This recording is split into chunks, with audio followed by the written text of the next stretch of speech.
YouTube, o seu programa de empreendedorismo, marketing e entretenimento. E hoje minha bancada, Márcio Escudeiro e Michele Senise, sejam bem-vindos. Temos um convidado de garbo e elegância, um convidado muito bacana, André Miceli, carioca, flamenguista, diretor executivo na Infobase, coordenador acadêmico da FGV, CEO e editor-chefe. Aí eu não sei se fala MIT ou MIT, Technology Review, revista brasileira do MIT. Pô, seja muito bem-vindo, André. Obrigado pelo convite, é um prazer falar.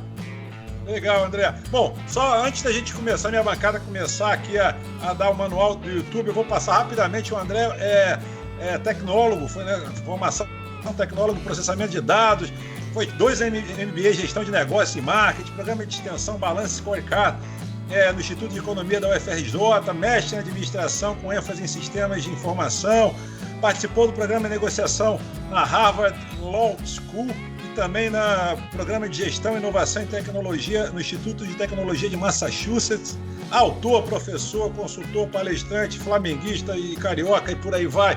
Um cara muito gente boa e é muito bacana receber você aqui. Bom, antes da gente começar nosso papo, por favor, minha bancada, rapidamente, lembrando para a galera que agora nós temos o nosso horário fixo de segunda a sexta aqui no YouTube, sempre às 20 horas. Por favor, Michele. Oi, gente. Pedi para vocês que chegaram até aqui para assistir essa entrevista se inscreverem no canal. O Márcio normalmente faz malcriação, mas eu estou corrigindo isso. Vou pedir com educação que vocês se inscrevam, porque sempre tem entrevistas muito boas, muito positivas, que trazem reflexões que são muito valiosas para a gente, tá? E vale a pena ativar o sininho, porque quando subir uma entrevista nova, você vai ser notificado. É verdade. Exatamente isso. E a gente pede para o camarada se inscrever, porque a gente, com esse número de inscritos fantástico que a gente está tendo agora, você está reparando como é que está crescendo? Verdade. Não é? Sensacional. A gente tem condições de trazer um cara igual o André para cá, para conversar com você. Você que não está inscrito, está assistindo, desliga, cara, vai fazer outra coisa, ou então se inscreve. Não queremos você aqui sem estar inscrito, não. Mal criado. Tá certo. Bom, eu vou começar então já a nossa entrevista com o André. E, cara, tem um lance muito bacana, porque a gente, quer dizer, muito bacana. A gente está passando uma pandemia, né, uma situação complicada, mas, pô, como eu já falei aqui em outras ocasiões, a demanda pelo digital aumentou muito lá na agência. E aí vem um especialista no assunto, André. Transformação digital, como é que você está vendo o mercado, essa galera toda que de fato houve um corre-corre danado, né? Aquelas empresas que estavam pensando em... Ainda estava com uma certa resistência ao digital, não dá mais, né, meu amigo? Como agora ficou aquele corre-corre danado. E como é que você está vendo agora o mercado nessa área, que é uma área que eu sei que você saca e entende muito? Sandro, a pandemia trouxe uma demanda, acelerou tendências e tem obrigado adequações que, de alguma maneira, aconteceriam.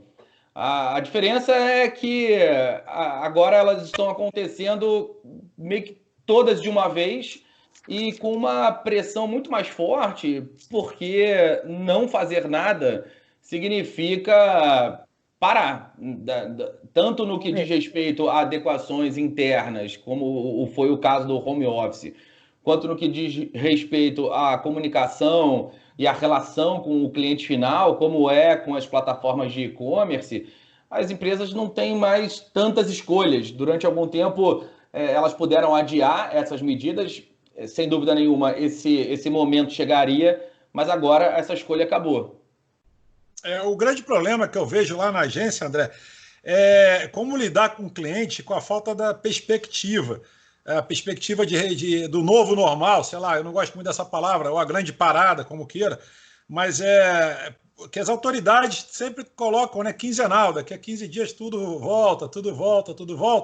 A gente viu que o relaxamento deu certo em alguns países, em alguns estados e cidades aqui do Brasil, e em outros lugares deu errado. Então, assim, sem querer politizar, que não é a ideia, não é politizar, longe disso, inclusive, mas é difícil lidar com, principalmente para o pequeno e médio empresário, não ter a perspectiva do retorno, né? E tem setores que estão parados, eventos, por exemplo, da Michele, turismo, entre outros, né? Que não tá, o pessoal não está faturamento zero. Então é difícil, né? Como é que você lida, diria, né, para lidar com a falta dessa perspectiva, como a gente brinca aqui, cada vez que. Como é que é, Márcia? A brincadeira do Netflix?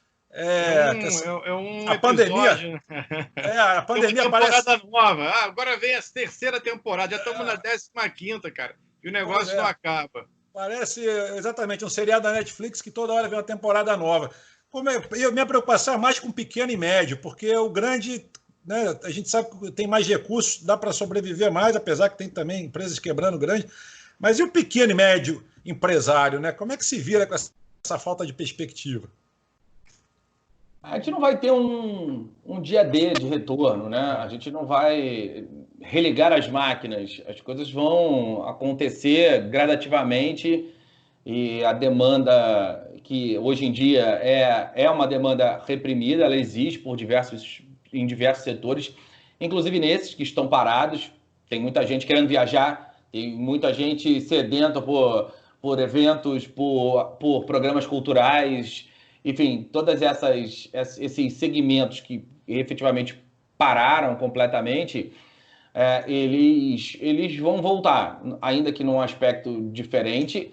E, enfim, é impossível fazer qualquer tipo de análise sem colocar, no mínimo, a vacina como um fiel dessa balança. Se a vacina demorar, parte essas atividades vão ter que voltar, provavelmente com experiências imersivas, com alguma possibilidade de isolamento ou distanciamento, mas de prover o serviço, como os drive-ins estão acontecendo aqui no Rio de Janeiro. A gente está vendo esse retorno, ainda que de uma maneira mais rudimentar e com filmes que já passaram. Enfim, a gente ainda está tentando encontrar o modelo, mas certamente iniciativas análogas vão acontecer em outros segmentos. As experiências de realidade virtual e realidade aumentada acabam sendo uma alternativa para alguns desses pontos. Os museus, por exemplo, já estão se aglutinando numa espécie de organização para prover esse tipo de experiência para quem está privado de fazer visitações. Mas o que, no final das contas, vai determinar a sobrevivência a capacidade de acesso ao crédito para poder aguentar ali o caixa ao longo desse período fechado. 2, a capacidade de implementar tecnologias e ideias novas. E 3, a criatividade. Enquanto as coisas não voltam, e possivelmente não vão voltar esse ano, raramente a gente vai ver principalmente nesses setores que estão completamente parados. É difícil que eles retomem as atividades, ou pelo menos a pleno vapor isso não vai acontecer. Ainda que parcialmente talvez aconteça, mas, de novo, a vacina vai determinar. A gente tem visto a Oxford prometendo para setembro, outubro, mas ainda assim a gente tem o tempo de vacinação, ainda demora um tempinho. Então é difícil imaginar alguma coisa em 2020. Então isso significa que o crédito vai ser um fator importante, porque o crédito vai ser sem fazer trocadilhos, mas o oxigênio que essas empresas vão precisar para sobreviver até que as atividades sejam retomadas. O lado bom é que a gente tem taxas de juros mais baixas praticamente no mundo inteiro, governos conjecturando e avaliando a alternativa de impressão de dinheiro para colocar na economia. O governo brasileiro já fez isso num primeiro momento, e aí eu concordo plenamente com você, sem politizar, mas essas ondas de liberação financeira colocam um dinheiro na economia que fazem diferença nesse momento. Podem ser a diferença entre uma empresa sobreviver ou não, porque ela conseguir uma parte da receita que está na mão dessas pessoas. As coisas facilitam muito, vão ficar muito mais simples, mas eu acho que a nossa recuperação vai ser melhor do que em 2008, por exemplo. Acho que a gente vai demorar menos tempo. Acho que a hora que a gente for encontrando essa reabertura, que já está começando a acontecer, ainda que timidamente em alguns lugares, ainda que com retorno em outros, mas as coisas estão reabrindo. Eu tenho uma visão otimista das coisas e tendo a acreditar que ali no primeiro trimestre de 2021 a gente já deve ter um mundo girando próximo da normalidade. Legal também. Michele Senise, você estava aí com uma pergunta que a gente estava conversando em off, uma pergunta bem legal, por favor.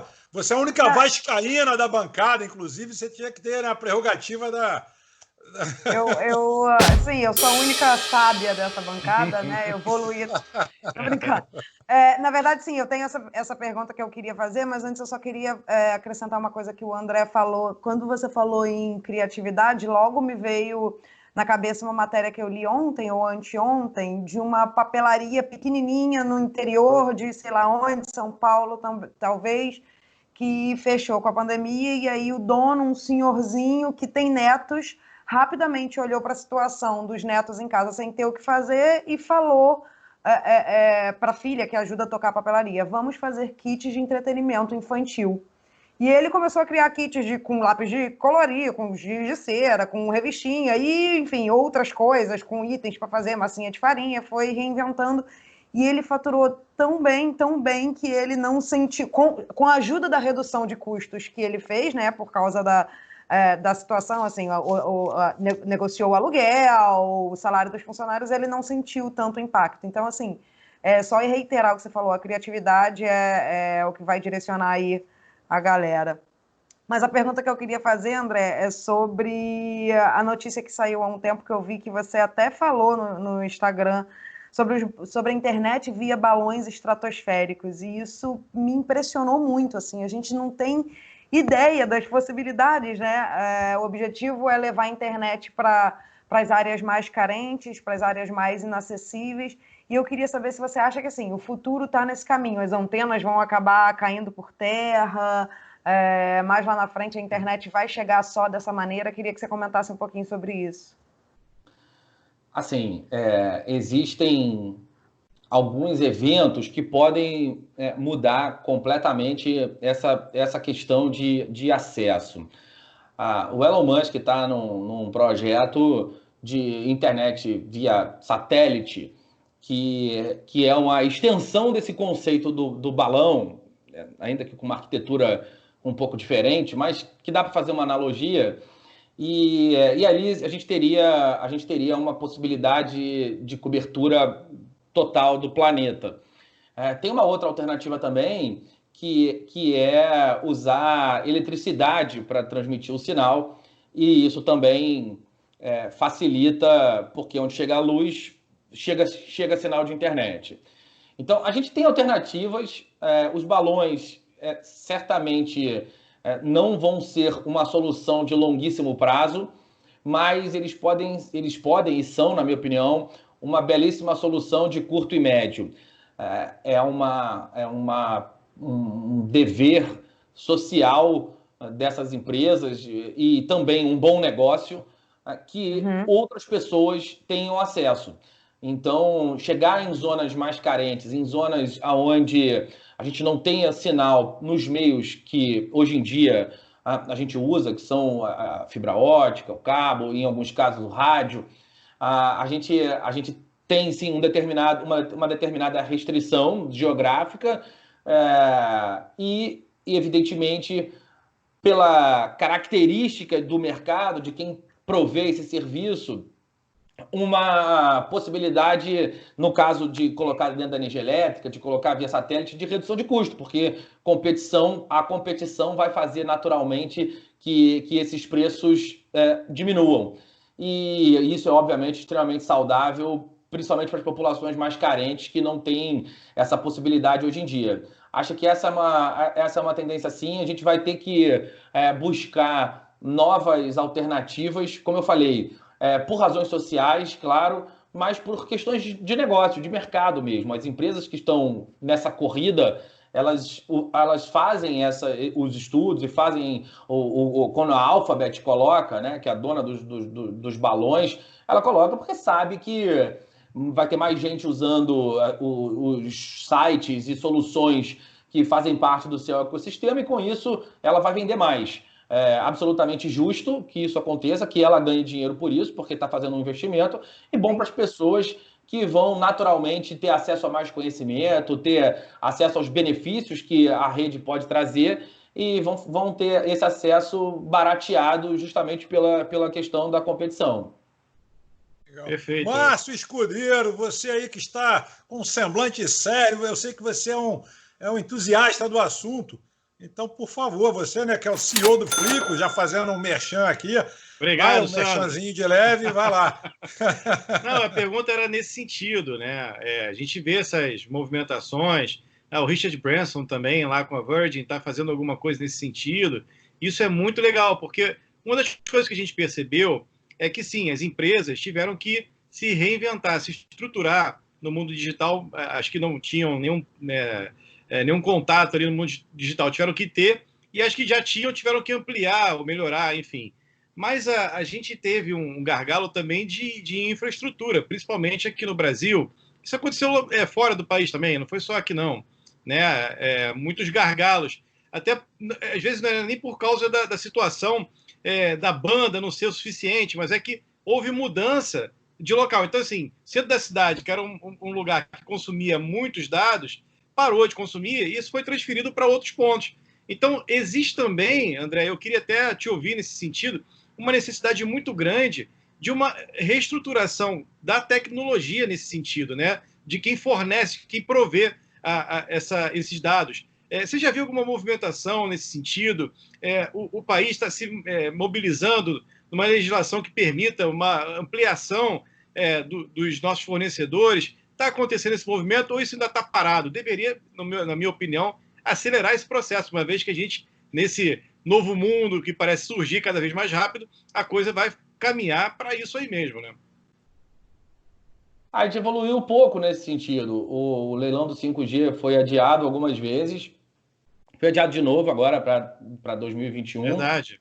Algumas teles estão com uma iniciativa de experiência 5G, que na prática é uma reserva de banda e uma tentativa de entregar uma percepção melhor de navegação, mas na prática não tem nada de 5G naquilo ali, porque a gente continua com a mesma latência, então os ruídos, as instabilidades que acontecem e aconteciam já em 3, 4G, que prometem ser resolvidas no 5G, elas vão seguir nesse modelo experiência 5G que algumas teles estão levando para o mercado.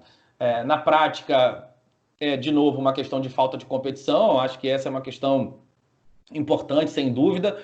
Essa é uma decisão que, mais uma vez, também está sendo politizada em função da presença dos chineses na questão das antenas, muito embora eles já estejam presentes nas antenas do 4G. Então, eu fico me questionando sobre a relevância dessa discussão, efetivamente, dado que eles já estão aqui. Sim. E que a mudança não vai ser tão significativa em relação ao 5G. Existe uma pressão, enfim, independentemente de certa ou errada, uma pressão dos governos mais associados à direita para afastar essas empresas chinesas, e isso pode atrasar. Eu não sei se o preço que vai se pagar para tirar os chineses do negócio, independentemente de essa ideia ser boa ou ruim, mas supondo que essa ideia seja boa, eu não sei se esse preço se justifica. A gente está atrasando demais a entrada num segmento, numa nova realidade de conexão, e uma realidade que vai certamente permitir a criação de novos negócios, que vai estabilizar a conexão e, portanto, vai viabilizar estruturas que hoje em dia não são possíveis, modelos de negócio que hoje em dia também não são possíveis. Acho que o ganho para a economia é muito significativo, o ganho para a sociedade também é muito significativo, e os eventuais riscos aos quais estamos expostos com essas empresas, eles já estão presentes. Eu gostaria de ver mais agilidade nesse processo. Existe, apesar de entender a discussão. sim, existe um lobby muito grande, né, André? Tanto da Europa quanto dos Estados Unidos, Sim. com relação a justamente essa tecnologia, né? Porque a Europa tem a Ericsson e a Nokia, né, que são aí grandes fornecedores de 5G. Estados Unidos está estudando tanto soluções internas quanto externas, mas eu acho que esse lobby é ocidental, né? Ele acabou sendo uma coisa para justamente evitar. E é verdade que a gente tem o 3G, 4G com uma influência da Huawei aqui muito grande no Brasil, e colocar só o 5G, tirar os caras por conta de um problema de vazamento de dados, seria alguma coisa de fato que não faz muito sentido, né? Mas eu acho que esse lobby ele pode ser um divisor de águas. A gente tem que avaliar isso. E você tem razão, enquanto a gente não resolve essa discussão, a gente fica preso no mesmo, a gente não evolui. Pois eu acho que o que a gente já está perdendo é maior do que o que a gente potencialmente perderia ou perderá se essas empresas continuarem no jogo. Eu acho bem razoável que se abra para a competição, sou sempre a favor disso. Acho que a presença de Nokia, de Ericsson, essas presenças são saudáveis para o segmento, sim, mas eu lamento e me preocupa a gente estar perdendo alguns bondes importantes. O bonde da conexão, que a gente já ficou para trás, viabiliza, por exemplo, a corrida da inteligência artificial, que a gente também está perdendo. Eu estava lendo, o governo chinês formalizou o interesse no blockchain como um segmento que vai receber investimento estatal, e quando o Estado chinês se envolve, evidentemente tem muito dinheiro, muita pesquisa, sim, eles se profissionalizaram muito, e ali tem uma oportunidade de negócios, na minha opinião, gigantesca. O blockchain é um ponto que efetivamente vai mudar boa parte daquilo que a gente entende como o mundo atual. Sem dúvida. E eles vão estar de novo com essas cartas na manga. Assim como tiveram da conexão, já estão com a inteligência artificial e agora vão estar com o blockchain também. Como a gente está perdendo a parte fundamental, a que viabiliza o início dessas outras pesquisas, todo o resto acaba comprometido. E aí é que eu lamento, acima de tudo. A gente está perdendo oportunidades em outros segmentos em função desse ponto específico que está parado. Sim. Bom, pessoal, olha só.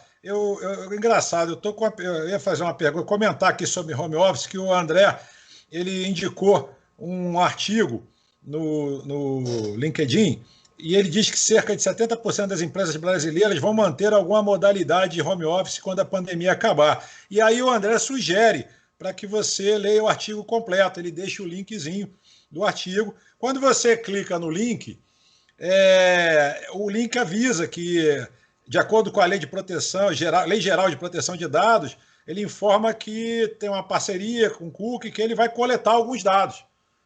Então, quer dizer, aí a minha pergunta mudou. Eu ia falar de home office, mas agora eu quero falar de segurança na internet.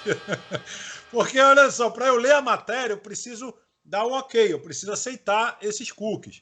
E isso tem acontecido em vários outros, em quase todas as plataformas, basicamente, que você entra hoje, eles pedem para você autorizar esse tipo de coisa. Normalmente você não lê direito, né? Você quer ler a matéria, quer ler o assunto, você não lê. E também dificilmente, quando você entra numa plataforma nova, André, não sei você, mas é difícil a pessoa ler aquele contrato enorme, por exemplo, do Facebook. Claro. Ninguém lê aquilo, eu acho. E muitas vezes você dá um aceito, você está concordando com o negócio que pode, né, quer dizer, quem quer, a gente sabe que quem não quer se expor, né, quem quer ficar, me fugiu a palavra agora, mas não quer aparecer, vamos colocar assim, não é o lugar, a rede social não é o melhor lugar. Quem quer privacidade, né, porque tem muita gente que reclama de privacidade, mas expõe a vida inteira na internet. Então, assim, como é que você vê, você enxerga segurança hoje na internet? governança seria a minha outra pergunta, mas agora, para não misturar tudo, como eu ia começar com home office e fui para segurança, me preocupa muito essa parte de segurança e a gente ficar autorizando a coisa, às vezes até que a gente nem sabe que está autorizando, né? É meio complicado e com essa corrida que tivemos agora, aceleração do processo todo, né, de transformação digital e tudo mais, eu acho que abriu também um leque para os oportunistas de plantão. A gente vira e mexe ver polêmicas, né, Sandro? Aquele aplicativo lá do Face App, né? Que as pessoas baixavam para mudar ali, virar... envelhecer. Exato. Então tem muita coisa nesse sentido, sim. Essa é uma questão importante. Assim, a gente pode dividir essa resposta em alguns pedaços. Primeiro é a questão da privacidade, como você colocou. Existe uma mudança de percepção do que é a privacidade acontecendo em diversos aspectos. Os relacionamentos, a quantidade de estudos que estão sendo feitos em relação sobre os relacionamentos entre as pessoas, né, na pandemia, isso tem ainda agilizado essa relação que as pessoas têm com a privacidade. A privacidade aí, em relação ao que tem, ao próprio corpo, às pessoas com as quais elas se relacionam. Então, a gente tende a ter uma sociedade mais aberta em relação a essas questões com o tempo. É claro que elas continuam sendo relevantes e as pessoas... Uma vez eu dei uma entrevista, eu falei no meu programa lá na Jovem Pan sobre esse assunto e me bateram bastante nos comentários, porque eu falei que a relação das pessoas com o corpo especificamente mudou. A gente tem uma pesquisa lá na Fundação Getúlio Vargas, que é o Índice de Confiança Digital, que mede a propensão das pessoas em geral a usarem recursos digitais. Ponto. Recursos digitais, sejam eles quais forem.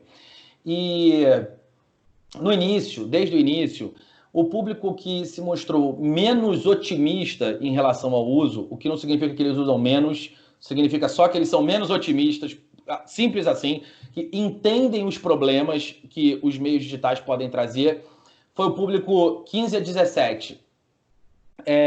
E ali tinha uma questão muito séria, principalmente no início, os meninos, os adultos jovens ali, 17, 18 anos, relatavam ter passado por muitos problemas, a briga da escola, sabe? Muitos problemas em relação a bullying, violência, a confusão, aquela confusão, o te pego lá fora, que sempre foi na sala de aula, passou a ser digital e tem um alcance maior e uma memória maior também.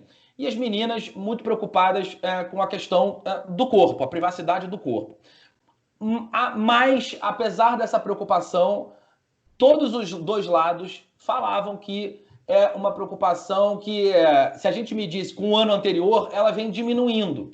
É claro que isso é importante, então, especificamente quando a gente fala de sexting, né, das pessoas mandando nudes, imagens umas para as outras, isso continua sendo extremamente sério. Vazar essas imagens é crime e eu não quero minimizar e nem relativizar, é crime e ponto. Se fez alguma coisa sem consentimento é crime, mas o fato é que um eventual crime nessas características tem um impacto relativo menor, potencial sobre uma pessoa em relação à sociedade do que tinha alguns anos atrás. Antigamente caía o mundo, as pessoas iam apontar o dedo para todo mundo. Hoje em dia as pessoas vão dizer, que pena, mas eu acho que hoje em dia isso cai muito mais sobre quem vazou do que sobre a pessoa que teve suas imagens vazadas. É muito mais feio para quem vazou do que para a pessoa que teve a imagem vazada, ao contrário do que era antigamente, porque as pessoas iam lá e apontavam o dedo para quem compartilhou essas imagens no primeiro ponto. Então, com isso, eu não quero dizer que não precisa ter cuidado, não quero dizer nada disso. Quero dizer simplesmente que as pessoas estão tendo uma visão, uma percepção, um sentimento mais natural sobre esse tipo de privacidade. E eu acho isso bom para a sociedade, que a gente se desvincule daqueles rótulos que deixavam as pessoas absolutamente presas nas suas próprias caixas. Dito isso, assim, esse primeiro ponto da privacidade, que eu entendo que a gente vai ter uma visão diferente da vida mesmo, e as novas gerações ainda mais diferentes, assim como nós temos uma visão diferente dos nossos pais e avós, esse caminho continua sendo percorrido. para uma sociedade mais livre, em todos os aspectos que o livre quer dizer nesse sentido. Isso é um ponto no que diz respeito à privacidade. Um outro ponto é os dados que os sites usam para que façam publicações segmentadas para vocês, ou para nós, né, na verdade. Esse é um ponto que, na minha opinião, acaba sendo muito mais perigoso do que essa primeira parte da privacidade.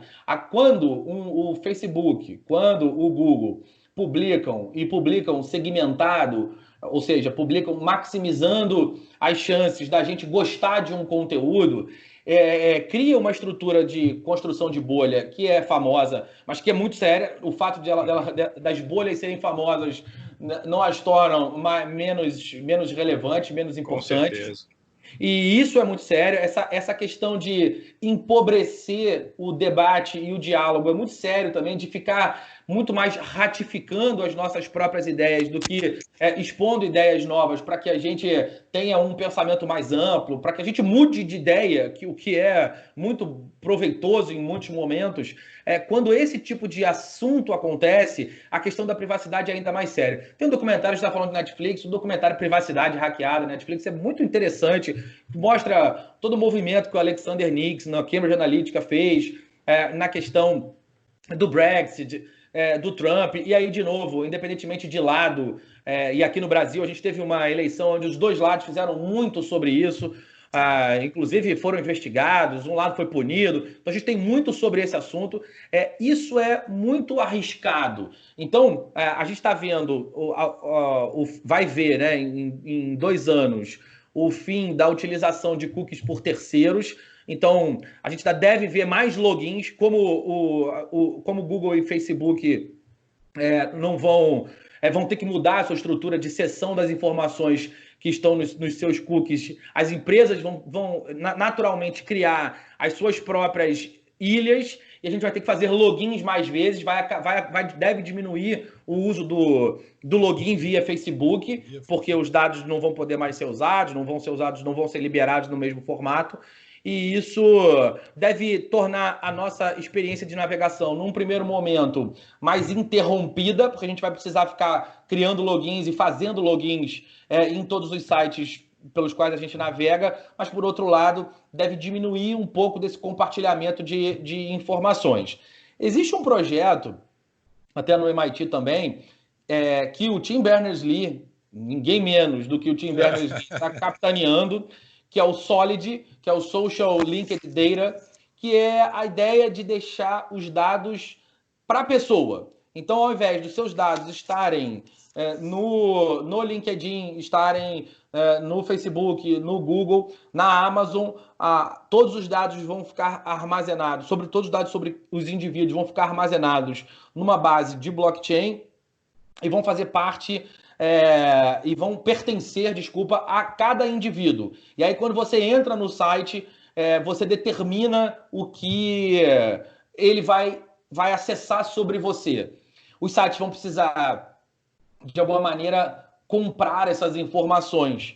E aí, comprar não significa necessariamente te pagar, mas te dá créditos, te dá benefícios por ceder esse dado. Muda completamente a estrutura de navegação. Ao invés de a gente encontrar algumas dessas ilhas, principalmente nas tech giants, que hoje em dia armazenam boa parte dos dados que estão construídos e armazenados no mundo inteiro, a gente vai ver uma granularização desse armazenamento, onde cada indivíduo vai ficar com todos os seus dados.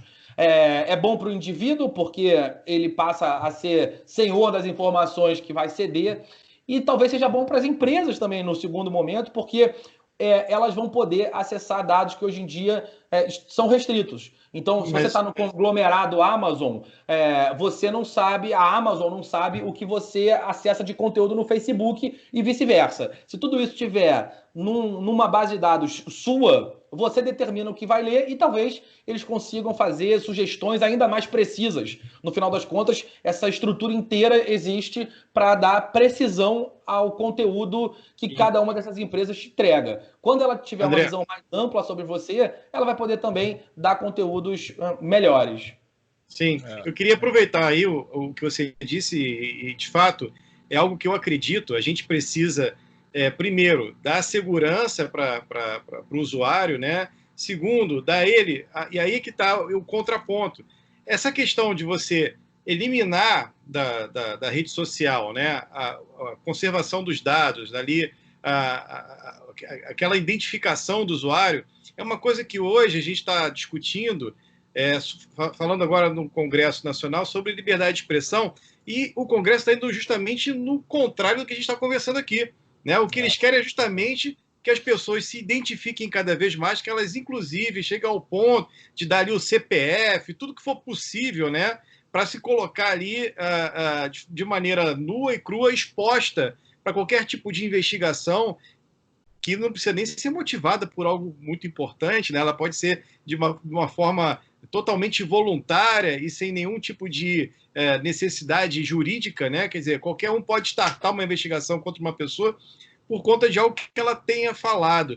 Então, você vê esses movimentos que acontecem, né, no país com relação à liberdade de expressão e à própria privacidade como algo que pode espantar, por exemplo, esses grandes players de atuarem aqui no país, no Brasil? Boa pergunta. Isso é bem perigoso, inclusive. Um negócio bem intenso. O Brasil é um mercado muito importante para as redes sociais, para essas tech giants em geral. O Brasil é famoso por ser early adopter em muitas áreas, em muitos segmentos da tecnologia, e por ser um grande mercado para gerador de conteúdo e de eyeballs, né, de audiência, que no fim das contas é o ativo que as tech giants acabam vendendo em boa parte das vezes, principalmente Google e Facebook. Eu não acho que elas sairiam ou sairão do Brasil. Acho que pode tornar o país menos interessante num primeiro momento. Talvez mostre uma face nossa que está escondida, uma face de autoritarismo. Eu acho realmente um projeto temerário, sou absolutamente contra. Também sou. E não vejo nenhum sentido, mas eu também não acho que a gente vai sair. A gente é mercado teste de diversas funcionalidades. Então, quando a Facebook Inc. reduziu o número de pessoas para quem a gente pode encaminhar uma mensagem no WhatsApp, fez na Índia, logo depois fez no Brasil. Quando a gente está falando de sistemas de pagamento, o Brasil está normalmente no primeiro time, nos roadmaps de liberação de funcionalidade. Então, eu não vejo isso acontecendo, não. Talvez a gente se torne menos interessante, mas daí a um rompimento, a haver algo maior, eu honestamente não vejo isso acontecendo. Mas eu ainda acredito que essa lei não vai passar, sabe? Ou pelo menos não integralmente, não do jeito que ela está escrita agora. Talvez ela passe em um determinado pedaço do que foi proposto, mas eu honestamente não vejo isso acontecendo, não. Também acho. Gente, rapidamente, atendendo a audiência aqui, nosso momento audiência para tomar um gole d'água, refrescar a garganta. Rapidamente aqui temos algumas coisas interessantes. Inclusive aqui a gente hoje tirou até da própria MIT Review, onde diz aqui um grupo de 239 cientistas diz que há evidências crescentes de que o Covid-19 se espalha no ar. Rapaz, eu fui tocar aqui, pronto, aqui outro. Tem um projeto que simplifica, um projeto que está tramitando, e foi o Mário que mandou para a gente, dizendo que simplifica o reconhecimento de diplomas de universidades estrangeiras. Está tramitando no Senado Federal. O pessoal está... Outra aqui, ó. As pessoas...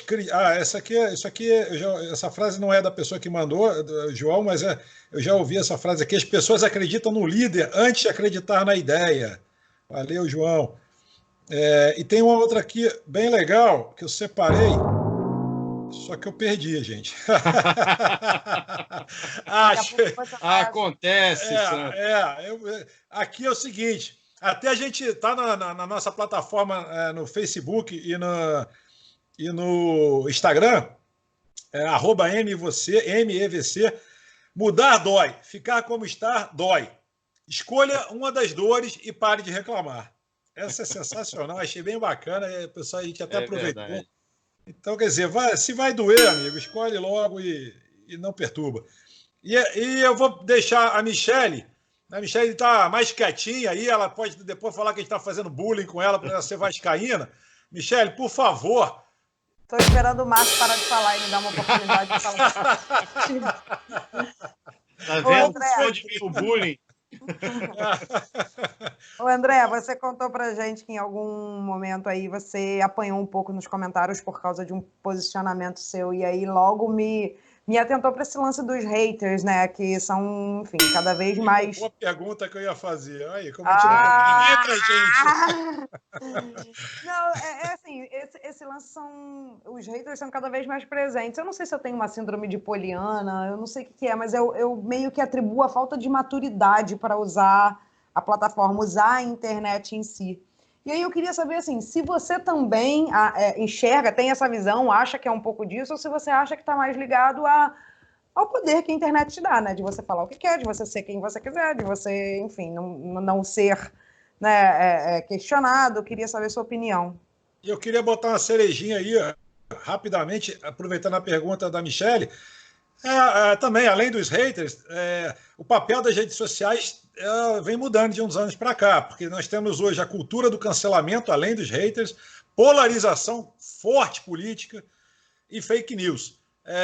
O conceito de fake news não é atual, já é antigo, mas bombou, né? Está bombando com o online, com o digital. A polarização política, gente, o hype na internet, qualquer um que entre hoje, um dos hypes da internet hoje é política, não se fala em outra coisa. Enfim, e a cultura do cancelamento, nós já falamos aqui em outras oportunidades, com outros convidados. Eu, particularmente, já adianto, André, não sou contra, até prefiro que a pessoa cancele do que vire um hater ou fique fazendo ofensas. Mas, assim, a gente teve há um tempo atrás o caso da Pugliese, de digital influencer e tal, que acabou dando um tiro no pé forte. Mas, assim, se eu seguisse, eu não seguia, mas se eu seguisse, eu ia parar de seguir. Entendeu?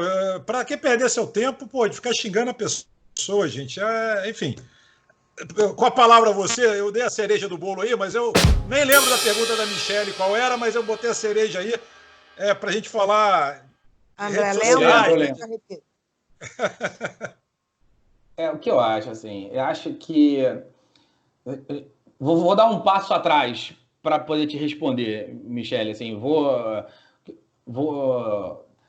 olhar o que está acontecendo em relação à nossa sociedade, à nossa cultura, e depois eu respondo efetivamente. A gente tem dois grandes pressões que são cada vez mais exercidas na sociedade, nos mercados, e que, de um lado, são as pressões exercidas pelas mudanças culturais. Então, a gente tem um modelo de polarização política muito significativo, e aí a internet tem um papel importante, porque esses algoritmos de publicação, como estão preocupados em te fornecer a melhor experiência, eles evitam contrapor suas ideias. Então você acaba recebendo mais daquilo que você já acha e concorda, o que acaba ratificando as suas ideias iniciais. E aí, quando a sociedade inteira é exposta a esse tipo de conteúdo, o que acaba acontecendo é que as pessoas que estão ali no meio, que não são totalmente de um lado nem totalmente do outro, elas começam a caminhar para as pontas, para a ponta mais com a qual ela tinha mais afinidade inicialmente. Então, esse modelo de publicação, ele favorece a polarização. Então, a gente tem ali polarização acontecendo, a gente tem os movimentos de igualdade, que em algum aspecto são uma resposta a essa polarização, mas que também acabam insuflando toda a questão do politicamente correto, e independentemente de você achar certo ou errado, é um fato que isso acontece e que tem desdobramentos. A política do cancelamento, que não é só parar de seguir, mas também fazer a campanha para parar de seguir. Então o cara, ele não perde tempo te xingando, mas ele perde tempo pedindo para outras pessoas pararem de te seguir também. Então Então, quando a gente vai vendo essas mudanças, aí tem outras mudanças, as modificações e alterações no processo de aprendizagem. Então, como a gente aprende muito mais por meios digitais, os próprios meios digitais acabam fortalecendo a sua influência em relação a nós. Todas as questões de vida, saúde e morte. Então, o hábito de olhar no Google quando a gente tem algum sintoma e todos os problemas que isso acaba trazendo para a gente em relação a angústia e ansiedade, que muitas vezes a gente acaba tendo relatos de situações mais graves. Então, todo problema parece que é um mega problema. Todo probleminha de saúde, se você procurar no Google, vai virar um mega problema. Então, a gente tem ali algumas questões importantes em relação a essas mudanças culturais. De outro lado, num outro eixo, a gente tem tecnologias que vão sendo inseridas e descartadas em ciclos cada vez menores.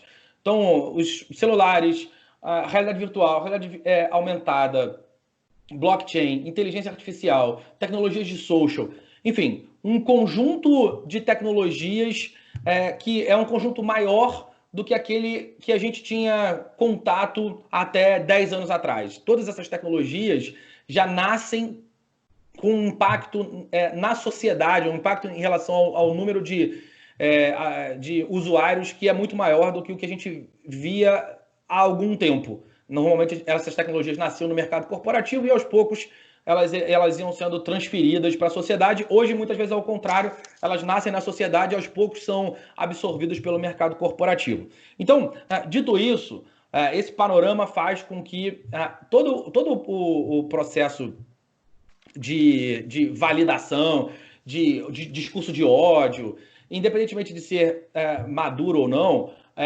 ele seja exacerbado. E aí tem alguns efeitos que acabam potencializando, algumas características que acabam potencializando esse efeito, e uma delas é o fato da pessoa estar atrás da tela, ser anônima. Isso é bom por um lado, mas, por outro, deixa os nossos instintos mais sombrios aparecerem mais facilmente. E isso, é claro, tem um impacto social. Quando eu falei dessa questão, eu já vivi isso em alguns momentos. Há pouco tempo também na Jovem Pan eu falei sobre empresas mais conservadoras, mas eu usei o conservador no sentido de empresas que conservam, que mantêm os seus hábitos. E não o conservador no sentido do movimento conservador de preservação da família e de valores. Evidentemente, não era uma crítica ao movimento, mas era uma crítica às empresas que conservam os seus hábitos, às empresas que hesitam em inovar. E fui mal interpretado por isso também, ou não fui suficientemente claro ao dizer que estava me referindo a esse tipo de empresa e não empresas que compartilhavam dos valores conservadores em relação à sociedade, que são valores com os quais eu até tenho alguma afinidade, apesar de ter críticas também aos polos, mas eu, em hipótese alguma, falaria mal do jeito que eu falei dessas empresas, porque eu estava realmente criticando empresas que hesitam mudar. E aí estava fazendo uma manifestação mais efusiva da mudança. Eu acho que isso é muito mais um reflexo da natureza de publicação que a gente recebe, que é muito associada a corroborar as nossas próprias ideias. E aí, quando a gente corrobora as nossas próprias ideias e faz parte de um grupo, e a gente tende a fazer isso naturalmente, esse efeito torna as nossas opiniões mais inflamadas, sabe? O fato de, por sermos seres humanos, termos a necessidade de senso de pertencimento, que é uma característica de tribo, de grupo, que nos trouxe até aqui, socialmente mesmo, como o homem como animal, né? No nosso processo evolutivo, sobreviveram aqueles que tinham mais capacidade de habitar grupos, porque os que quiseram andar sozinhos provavelmente foram mortos justamente pelos que estavam em grupo. E ali naquela... Né, eu tô falando mesmo o início da nossa sociedade. E aí esses traços foram ficando no nosso DNA, e hoje em dia, se você olhar o Richard Dawkins, por exemplo, e olhar o Gênio Egoísta, o Gênio Egoísta é um livro que eu acho que todo mundo que trabalha com internet deveria ler, porque ele fala muito sobre impulso e sobre as características dos nossos genes, a manipulação que os nossos genes fazem com a gente através dos hormônios, através do senso de reprodução, enfim, tem uma série de explicações biológicas para a gente fazer o que a gente faz. Primeira dica de livro. Primeira dica de livro. Pois é verdade.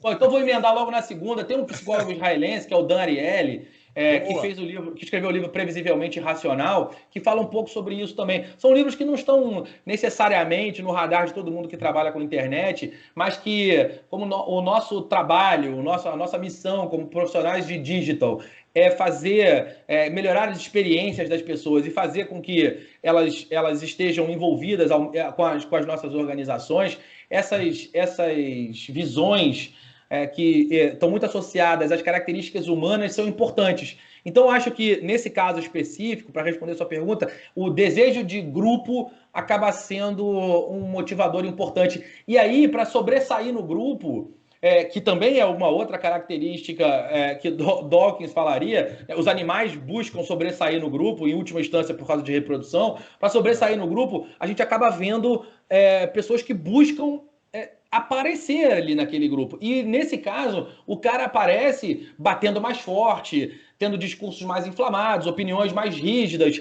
e em extremos, aqueles que são ainda mais extremistas, eles tendem a sobressair do grupo. E acho que essa busca por sobressair, a busca por se diferenciar daqueles que já estão nos extremos, essa busca acaba sendo a principal motivação. Talvez essa busca seja a falta de maturidade, né? Tentando responder a sua pergunta. Mas eu acho que é mais um comportamento irracional. Aproveitando que o André já... exatamente, visceral. Aproveitando que o André já começou na dica de livro, a gente nem chamou a vinheta, mas também não tem vinheta de dica de livro, então beleza. Gente, vamos aproveitar que o André deu 2 dicas de livro, então vamos pegar o embalo, e eu já vou pegar esse embalo aqui, aproveitando aqui o nosso convidado e autor. Eu vou recomendar Planejamento de Marketing Digital, da editora Brasport, exatamente do André Miceli e do Daniel Salvador. O que eu tenho aqui é a 2ª edição, é um best-seller. Eu sei que o editor vai colocar aqui a capa aqui, mas eu estou com ele aqui também, então fica mais fácil. O livro é legal, André, muito bacana. Já li, já indiquei várias vezes, é bem interessante mesmo, bem bacana, principalmente para quem trabalha, como é o meu caso, né? Para quem tem agência, para quem está inserido nesse contexto, diria que é uma leitura obrigatória. E não estou ganhando nada com isso, esse jabá, não, hein? Aí é porque realmente é legal. A gente não indica quando não é bom, a gente fica quieto, passa batido, não fala nada. Mas assim, vai lá, meu amigo Márcio Escudeiro, qual é a sua dica de livro? Cara, eu falei aí no programa passado que eu era fã de 2 caras, um era o Steve Jobs e o outro era o Walt Disney. Eu leio realmente muita coisa sobre os dois. Eu quero indicar um livro hoje, já que eu indiquei o do Steve Jobs no outro programa, que é O Jeito Disney de Encantar Clientes, que fala sobre esse livro é fantástico, sobre essa preocupação de fazer aquela coisa, de criar ali realmente um mundo maravilhoso. Isso aí é um negócio incrível, vale muito a pena ler e vale muito a pena tentar implementar isso no teu trabalho, aí na tua empresa, enfim, onde quer que seja. Esse livro é legal e ele diz muito do que a gente vive, né? Que as pessoas não compram mais apenas e somente bens e serviços, né? Elas compram relacionamento, histórias, encanto. Sonhos, exatamente. Sonhos. Então, esse livro eu também curto, acho bem legal. Michele Sanise, qual é a sua dica de livro de hoje? Então, eu trouxe um livro que eu li tem um tempo que fala um pouco sobre isso que a gente conversou, que é O Poder do Hábito. Ele fala sobre como as coisas estão maravilhoso dentro da gente, né? E a gente não consegue perceber, e aí ele até traz alguns caminhos para você quebrar isso em alguma situação e conseguir se desvencilhar. Um livro muito bom. Eu não me lembro o nome do autor, porque eu não sou boa para gravar o nome de autor, é uma falha, mas o editor vai colocar aí. Vai. Eu tenho o livro até aqui, mas o editor coloca aí e salva todo mundo e fica tudo certo. Agora eu vou aproveitar, porque eu também sou docente e adoro dar aula, e O nosso convidado, o André, é coordenador da FGV, mas vamos colocar a instituição FGV de lado, porque a pergunta não é especificamente voltada para a FGV, que, aliás, eu acho um ensino de excelência fantástico. Pô, o meu mestrado foi lá, não posso falar mal da instituição onde eu fiz o mestrado, né? Enfim, mas esquecendo a instituição de lado, hoje tem uma campanha muito forte de uma instituição de ensino superior que agora está oferecendo graduação online. Eu não vou, sem citar nomes agora, para não dar confusão. Então, assim, a gente tinha um modelo antigo, André, do EAD, daquela educação à distância. A gente já conversou aqui com outros professores, né, com especialistas no assunto e tal, que nesse EAD geralmente eram aquelas aulas gravadas, né, que você tinha lá, o aluno ia lá, assistia a aula no momento que ele podia e tudo mais, e completava lá a grade de horário dele lá, conforme... E na época eram 20%, que era o governo federal, o MEC, pedia 20% de toda a grade, né, do curso. Hoje, aumentou, e hoje existe uma tendência, como o Márcio no outro dia bem falou, o EAD caducar para esse ensino online, né, em tempo real, você poder falar com o professor, você poder estar na sala de aula virtual com o professor, mas não gravado, o professor ali em real time, né? Então, assim, por isso que eu não quero falar nome de instituição, porque eu tenho uma crítica com relação ao EAD, porque o EAD era uma coisa chata, né, uma coisa cansativa. Você gravava aquele negócio e ficava repetindo aquilo várias e várias vezes, e se você não atualizasse, e algumas instituições demoravam a atualizar, pô, aquilo caducava. Eu li um livro agora, recentemente, de 2016, que já caducou. 2016, a gente tem 4 anos só. Tá? E livro falando de coisas atuais da época, entendeu? Livro... Então, assim, como é que você vê também essa transformação digital no meio acadêmico, de nomenclaturas, né, online, EAD, você enxerga dessa forma também? Você tem uma outra visão? Como é que você vê? Olha, eu entendo que quando a aula é síncrona, né, então quando eu tenho um professor do outro lado interagindo, a perda é muito pequena. Existe uma perda em relação ao networking, talvez. Sim, concordo. Que acho que fica mais difícil, mas que é uma perda que talvez seja compensada pela flexibilidade, por você não ter que se locomover até aquele lugar. Você imagina, a gente está falando... Ganho de tempo, né? Ganho de tempo. Pois é, a gente está falando no modelo atual, o que tem acontecido muito, que foi essa virada de chave obrigatória, de você economizar e ir aqui no Rio de Janeiro da Barra para Botafogo, até onde é a FGV. Mas a gente pode extrapolar esse pensamento. Eu faço um doutorado na Rennes Business School. É uma universidade francesa, uma faculdade de negócios francesa, com a qual a FGV tem parceria. Agora, em agosto, eu teria que ir à aula, e eu não vou, eu vou fazer daqui. Então, esse tipo de ganho é muito significativo em relação ao deslocamento e flexibilidade. Perde networking, claro, mas às vezes não tem outra alternativa. Às vezes, eu até iria, não é nem o meu caso, porque eu me preparei para ir. Mas tem algumas pessoas, certamente, que, por uma questão de falta de flexibilidade na agenda, que deixaram de estudar por muitos anos em determinadas situações, porque não tinham como parar, de repente, no meio do ano, ou 3 vezes ao ano, passar 2 semanas em outro país, estudando num outro fuso horário. É bastante difícil conciliar esse tipo de coisa. Então, a falta a queda na qualidade do networking talvez seja compensada pela viabilidade do negócio em alguns casos. Então, acho que essa é uma tendência muito forte mesmo. A gente vai não só assistir, na minha opinião, o aumento desse tipo de oferta, como também a diminuição dos custos em geral, porque aí o mundo inteiro vai virar competitivo. Sem dúvida. FGV vai concorrer com o MIT, vai concorrer com Harvard. Em alguns casos vão ser parceiras, que também acreditam nas alianças entre as universidades para que haja um componente de conteúdo local, uma contextualização do conteúdo que é geral, sabe? Tem ali algumas razões pelas quais essas alianças podem existir e eu entendo que vão. Então, eu acho que esse é mais um ponto que a tecnologia acelerou e nunca mais a gente vai ter a estrutura que a gente tinha antes em relação ao ensino. O ensino vai ser híbrido, alguns casos vão ser presenciais full-time, o que também não é um problema, pelo contrário, tem suas vantagens no ensino presencial full-time.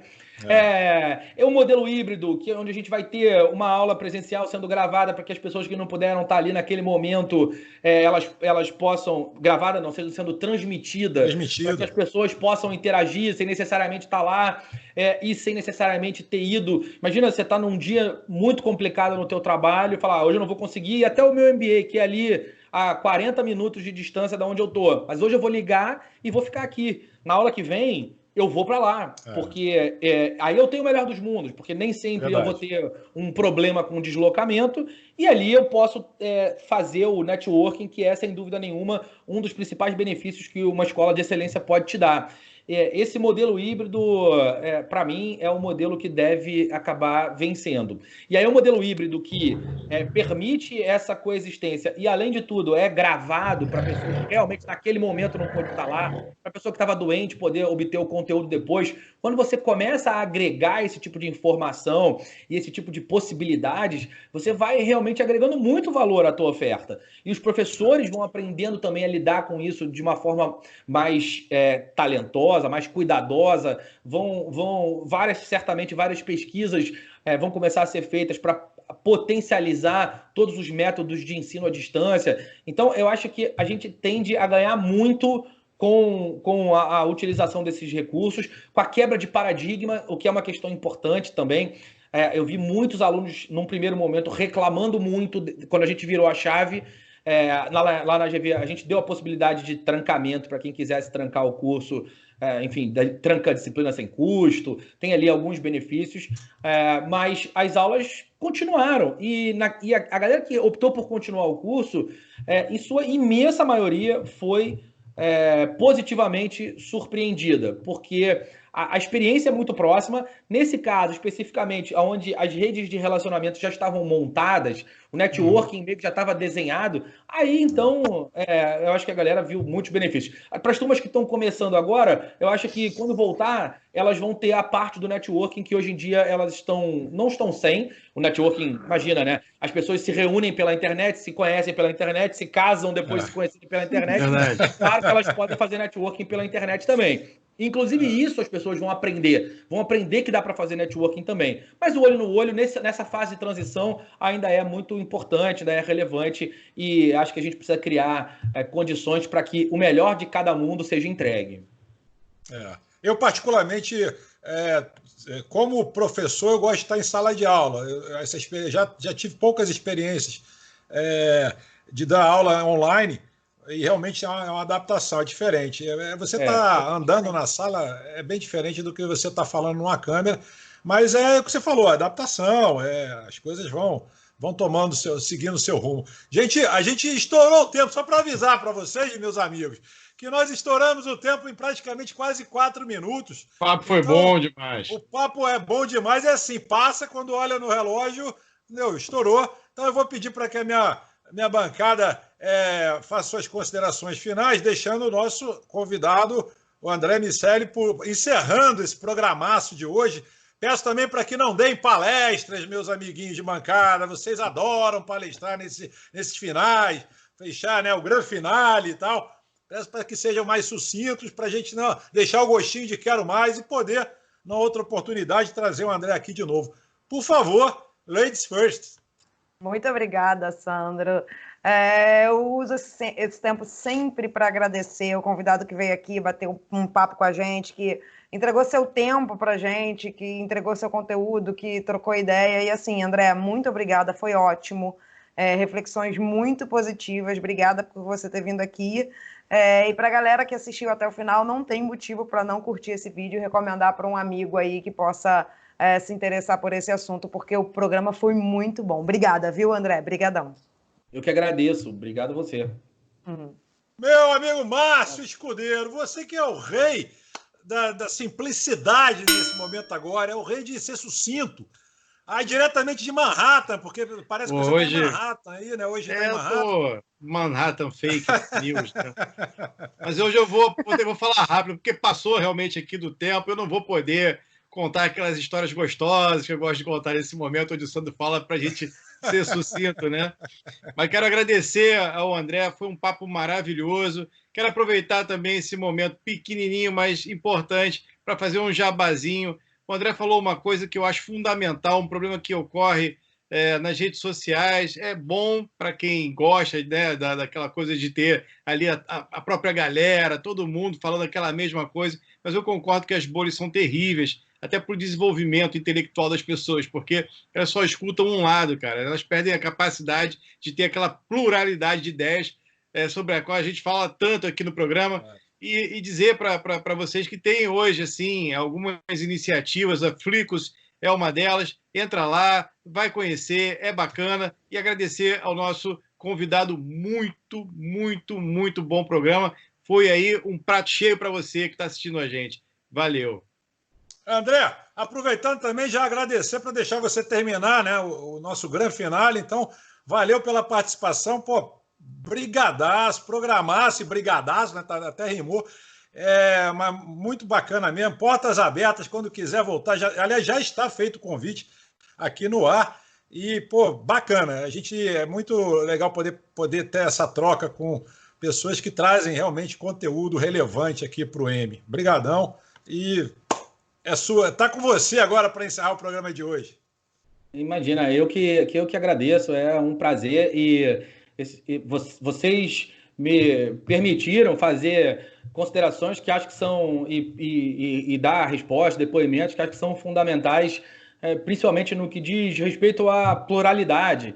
Então, quando a gente debate e abre a cabeça para novas ideias, considera novas ideias, quando esse tipo de estímulo acontece e a sociedade inteira ganha. É muito importante que iniciativas como essa sigam acontecendo e que a gente tenha um ambiente para debater, para discutir, sim, para trazer conteúdo que é conteúdo prático, aonde você vai, o que você busca, como você supera a crise, de que maneira os pequenos podem trabalhar. Esse tipo de coisa é evidentemente importante, mas quanto mais a gente discutir culturalmente, quanto mais a gente falar sobre os caminhos que a sociedade pode ter e que cada indivíduo, a importância de cada indivíduo nesse caminho que a sociedade inteira acaba traçando, melhor para todos nós.